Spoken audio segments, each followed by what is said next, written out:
বাংলাদেশ জাতীয়বাদী ছাত্রদল কর্তৃক আজকের মানববন্ধনের আজকের একটাই উদ্দেশ্য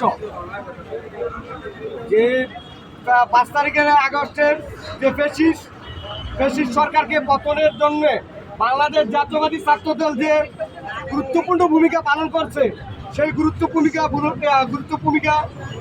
ভূমিকা পালন করা লোকদের এদেশে নিরীহ সশস্ত্র অস্ত্র দিয়ে ধারালো অস্ত্র দিয়ে খুন হতে হচ্ছে।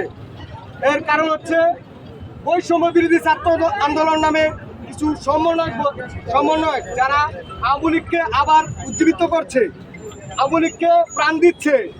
আওয়ামী লীগকে মিলিয়ে বৈষম্য বিরোধী ছাত্র আন্দোলনের একটি কমিটি হচ্ছে। তারা কি করছে? অতীত সন্ত্রাসী কার্যকলাপ করেছে, এখনো করতেছে।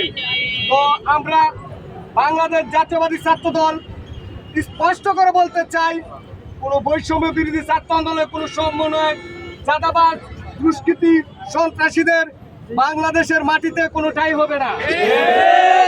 আমরা অতীতে রাজপথে ছিলাম, 16-17 বছর রাজপথে ছিলাম, আমাদের নামে শত শত মামলা, আমরা রাজপথে হয়রানি হয়েছি। আজকে 5 আগস্টে যদি এই ফ্যাসিস্ট সরকার পতন না হতো, তাহলে আমরা দেখতাম কবরে, নয়তোবা জেলে, নয়তোবা হাসিনা সরকারের আয়নাঘরে। তো সুতরাং আমাদের ভয় দেখে লাভ নেই। আমরা সুশৃঙ্খলভাবে চলতে চাই।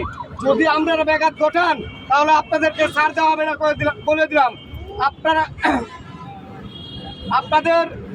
আপনাদের আমরা একটি ক্লিয়ার মেসেজ দিতে চাই, বাংলাদেশ জাতীয়বাদী ছাত্রদল সুষ্ঠুভাবে রাজনীতি করছে।